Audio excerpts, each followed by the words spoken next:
नमस्कार, मी आर.जे. ऋषी शेलार आणि आपण पाहताय भारत न्यूज मराठी HD.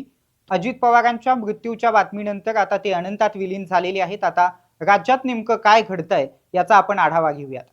सगळ्यात महत्त्वाची पहिलीच बातमी येते. अजित पवारांच्या अपघातामध्ये पिंकी माळीचं देखील निधन झालेलं आहे. एअर अटेंडंट पिंकी माळी हिची जी काही डेड बॉडी होती, ती डेड बॉडी आता तिच्या राहत्या घरी आणण्यात आलेली आहे. पाहूयात मग.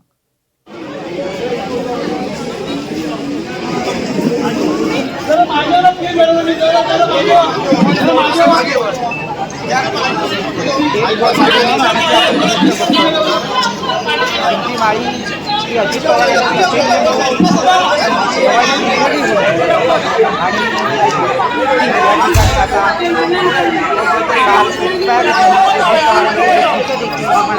निधन झालं आणि तिचं पार्थिव आता तिच्या राहत्या घरी आणण्यात आलेलं आहे.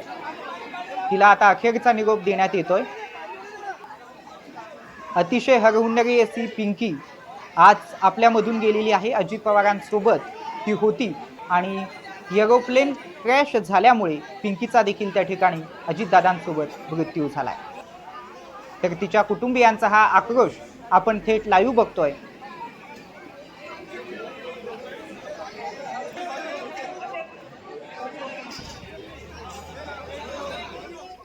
तर वळूयात पुढच्या बातमीकडे. चोपडा तालुक्यामध्ये गारपिटीमुळे खूप मोठ्या प्रमाणात चोपडा तालुक्याला फटका बसलेला आहे. चोपडा तालुक्यात काय झालंय पाहूयात एकदा. निसर्गाचा कोप याला म्हणावा लागेल. चोपडा तालुक्यात काल अचानक आलेल्या वादळी वाऱ्यांसह गारपीट आणि मुसळधार पावसामुळे शेतकऱ्यांच्या शेती पिकाचं मोठ्या प्रमाणावरती नुकसान झालेलं आहे. 1600 शेतकऱ्यांचे जवळपास 2000 हेक्टरावरील पिकांचं या ठिकाणी नुकसान झालेलं आहे. नुकसानग्रस्त भागाची प्रत्यक्ष पाहणी करण्यासाठी आमदार प्राध्यापक चंद्रकांत सोनवणे यांनी शेतकऱ्यांच्या बांधावरती जाऊन परिस्थितीचा आढावा घेतला. यावेळी त्यांनी शेतकऱ्यांशी संवाद साधत त्यांना धीर दिलेला आहे. या पाहणी दौऱ्यात तहसीलदार भाऊसाहेब थोरात, तालुका कृषी अधिकारी दीपक साळुंके तसेच गटविकास अधिकारी उपस्थित होते. प्रत्यक्ष शेतकऱ्यांकडे जाऊन सुद्धा त्यांना भेटी देऊन सांत्वन करण्याचा प्रयत्न. पंचनामे कोणाचेच राहणार नाही. महाराष्ट्र शासनाच्या नियमाप्रमाणे, केंद्र शासनाच्या नियमाप्रमाणे जे नुकसानीची भरपाई ती देण्यासाठी आम्ही प्रयत्न करूच. सर्वांना सूचना करण्यात आलेल्या आणि आपल्या माध्यमातून विनंती करतो शेतकऱ्यांना की आपण आपल्या शेतात झालेल्या नुकसानीचं सहकार्य आपले जे अधिकारी वर्ग येतील त्यांना करा. सर्वांचे पंचनामे झाल्यानंतर अधिकारी वर्गांना सांगण्यात आलं की ग्रामपंचायतवरती यादी लावा कोणाचं किती नुकसान झाले. चुकून एखादी शेतकरी राहिला तर ते यादी लावल्यानंतर त्याच्या लक्षात येईल की आपलं पंचनामा राहिलं किंवा आपलं नाव राहून गेलं. म्हणून ग्रामपंचायतच्या कार्यालयावरती ती नोटीस लावायला सांगितलेली आणि जिथे ते नुकसान झालं तिथे प्रत्यक्ष जाऊन भेटी देतो. हो, पण वादळ होतं, वादळामुळे थोडं जास्त नुकसान झालं. आज आम्ही एका शेतकऱ्याचे गेलं, त्याने 35 एकर जवळजवळ क्षेत्र त्याचं 35 एकरमध्ये काहीच शिल्लक राहिलं नाही. त्याला पाहिल्यानंतर अतिशय वाईट वाटलं. त्याच्या भावना मी तुम्हाला सांगू शकत नाही, इतकी वाईट परिस्थिती ती शेतकऱ्याची त्याचं पाहिल्यानंतर. खरं तर निसर्गाच्या समोर आपण सारे छोटे आहोत, पण निसर्गाचं हे जे रौद्ररूप आहे हे कुठेतरी थांबव ही देवाला आम्ही प्रार्थना करू आणि साऱ्या शेतकऱ्यांचे योग्य पंचनामे शासनाच्या वतीने केले जातील. या आदरणीय पालकमंत्री महोदयांशीही माझं बोलणं झालं आहे. महाराष्ट्राचे मुख्यमंत्री आदरणीय फडणवीस साहेब, आदरणीय एकनाथरावजी शिंदे साहेब यांनाही सूचना दिली, यांनाही आम्ही विनंती केली आणि माहिती दिलेली आहे. पालकमंत्री गुलाबरावजी पाटील साहेब यांनाही माहिती दिलेली आहे आणि त्यांनी कलेक्टर महोदयांना सांगितले. कलेक्टर महोदय घुगे साहेबांचंही बोलणं झालं आहे. सर्वांना सांगून आपल्या यंत्रणेच्या माध्यमातून पंचनामे योग्य पद्धतीने सर्वांचे केले जातील. तर लासलगावमध्ये अजित पवारांना या ठिकाणी भावपूर्ण आदरांजली वाहण्यात आलेली आहे. लासलगाव बाजारपेठ बंद ठेवून या ठिकाणी अजित पवारांना भावपूर्ण आदरांजली वाहण्यात आलेली आहे. थेट जातोय पाहण्यासाठी.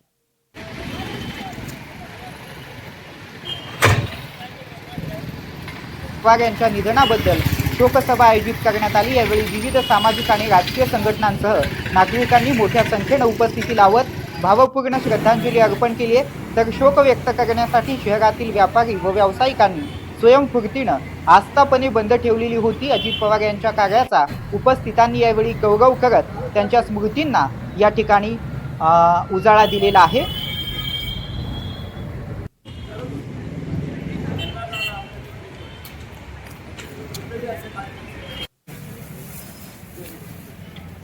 पुढच्या बातमीकडे.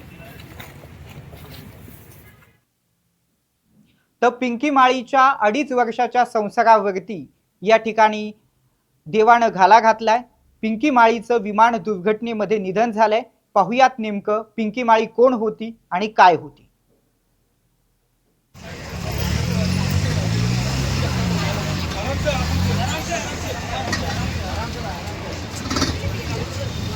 तर विमान दुर्घटनेमध्ये अजित पवार यांच्यासह मृत्युमुखी पडलेल्या पिंकी माळी हिचं पार्थिव तिच्या अंतिम दर्शनासाठी काही काळ तिच्या सासरी कळवा येथे आणण्यात आलं होतं. त्यानंतर तिचं पार्थिव पुन्हा माहेरी बगळी येथे रवाना करण्यात आलं. दुर्दैवाची बाब म्हणजे पिंकी माळी हिचे अवघ्या 2.5 ते 3 वर्षापूर्वीच लग्न झालं होतं.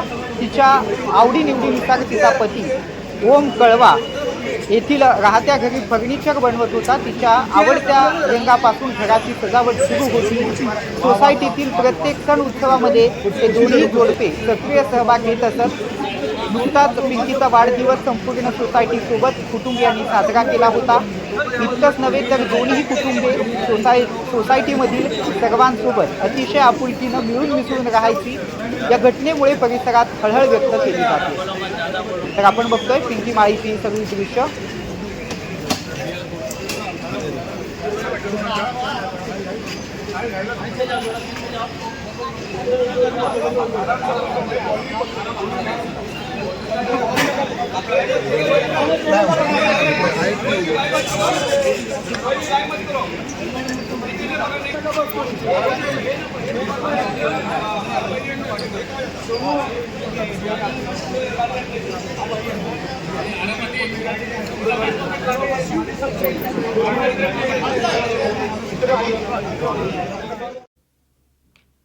तर वळूयात कळंबच्या बातमीकडे. कळंबमध्ये इनर व्हील क्लब कडून या ठिकाणी वेगवेगळे स्तुत उपक्रम नेहमीच राबवले जातात आणि त्यामधलाच एक स्तुत उपक्रम म्हणजे बँक बॉटल हा उपक्रम या ठिकाणी प्रतिभा बाळकृष्ण भवर रांगगडे मॅडम यांच्याकडून या ठिकाणी हा उपक्रम राबवलेला आहे. पाहुयात हा उपक्रम नेमका आहे काय.